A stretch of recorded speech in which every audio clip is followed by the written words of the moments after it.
For decades, medical examiners around the nation have used a controversial diagnosis when explaining how people die while being restrained by police. Yeah, it's called excited delirium syndrome, and it's increasingly being rejected by top medical experts and organizations. New at 10 tonight, KTVU investigative reporter Evan Cernovsky takes a look at the controversy and how this diagnosis was recently used in a case here in the Bay Area. I think we need to stop using the term excited delirium. I can breathe. You'll be all right. The circumstances are remarkably similar. I have a right to stop you because you're being suspicious.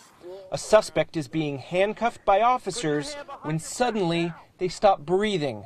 Medical experts say a person can die from lack of oxygen when pressure is put on their back and they're in a prone position. But many of these deaths have been determined to be the result of excited delirium. It's a condition that some medical literature describes as a person being agitated, aggressive, and distressed, often when they are on drugs. There is no really good evidence that excited delirium exists. Dr. Michael Freeman is a professor of forensic medicine and forensic psychiatry.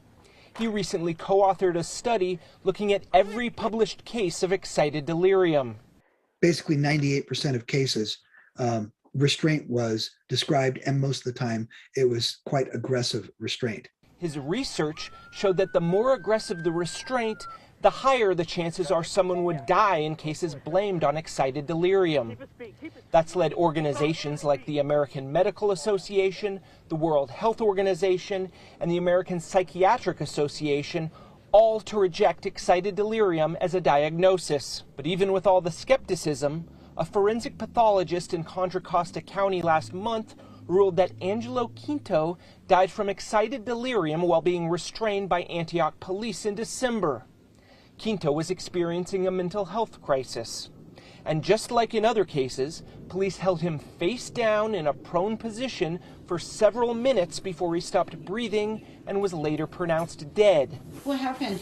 KTVU obtained a copy of the coroner's report through a public records request. Buried in the report, Dr. Ikechi Ogan wrote that prone position with weight on the back may have played an additional role. He also conceded that excited delirium syndrome is a poorly understood physiologic response.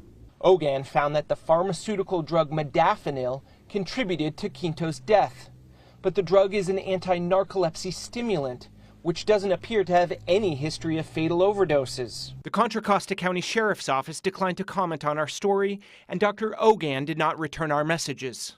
Critics of excited delirium, like attorney John Burris, who's representing Quinto's family, say there's often a more obvious explanation.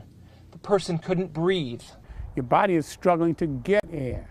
And so you're down flat and you're trying to breathe, but your airway is being cut down and suppressed. Experts say it can be difficult to tell if somebody died from restraint asphyxia through the autopsy alone. They say it's crucial for pathologists to look at the circumstances just before somebody died. Were they being restrained? And if so, in what position and for how long? Absolutely, and it's been well known in law enforcement for 30 years that if officers are restraining a person face down on the ground, the second they have them handcuffed, they need to roll them over onto their side. Julia Sherwin is an attorney representing the family of Mario Gonzalez. He died while being restrained by police in Alameda earlier this year. The coroner's office has not released the cause of death. I do not think that excited delirium is a valid diagnosis. I think it's used largely to whitewash excessive force used by police, period. We spoke to Dr. Michael Bodden, the former chief medical examiner of the city of New York. He said the diagnosis underscores the potential conflict of interest between officers, prosecutors, and medical examiners, who all work together on cases. If you say it's an excited delirium, then that's the end of it, and the district attorney doesn't have to prosecute, and everybody's happy except, of course, the family. Evan Cernovsky, KTVU, Fox 2 News.